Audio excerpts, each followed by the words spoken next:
In today's video, I'm gonna show you how to make a lower calorie pumpkin cake that has the macros of a good protein bar so you can eat it every single day and still keep losing weight. Starting off with the first and most obvious ingredient, pumpkin puree. Add 300 grams into a bowl. Pumpkin has incredible macros, only 34 calories per 100 grams. The next ingredient that usually goes into cake is 2 whole eggs. I will swap this out for 100 grams of pure egg whites. You can save the first 100 calories with this step alone. After that, I'm gonna add 100 grams of Greek yogurt. Now, normally this is where 50 grams of butter would go into the recipe, which would add 350 calories on its own. That's why I swapped it for Greek yogurt, and I recommend using the 5% fat one if you can find it. It has a bit more calories than the fat-free version, however you can use that of course too. Now optionally you can add 40 grams of chocolate chips into the bowl with the wet ingredients. It will add around 200 extra calories, but you don't have to,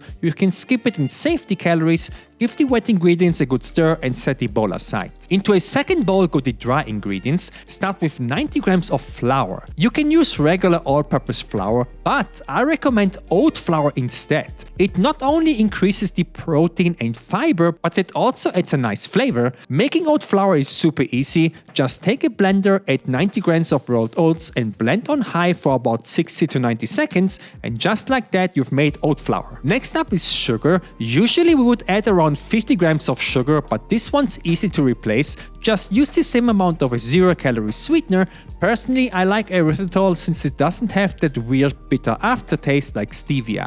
Into the bowl it goes, followed up by 2 scoops or 60 grams of vanilla whey protein powder. Whey works perfectly here since we already have plenty of moisture from the pumpkin puree.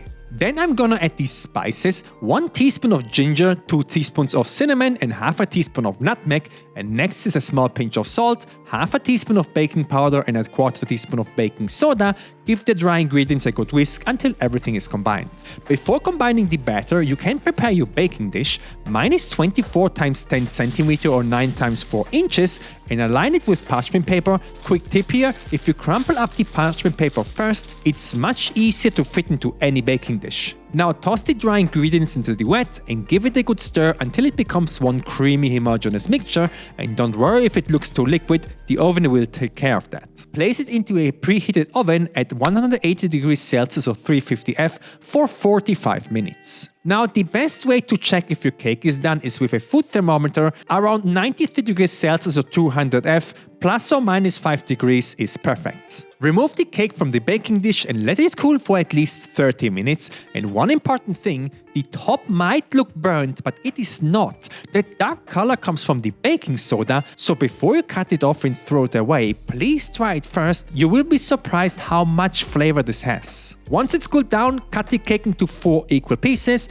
and look how juicy and moist it is. That's exactly what we want. Place the pieces into meal prep containers and refrigerate them for up to a week. And when you want one for breakfast, for example, I recommend adding a bit of Greek yogurt as a side and drizzling everything with about 5 grams of honey. This makes such an incredible breakfast. You need to try this and check out the macros. The entire cake has 863 calories, 103 grams of carbs, 14 grams of fat and 84 grams of protein. I made a cookbook that's helped over 10,000 people lose weight. It has over 250 recipes and I'm constantly updating it with new ones, which you get for free once you've purchased it. Also, I started live streaming daily on Twitch and on Kick, so come hang out, the links are in the description.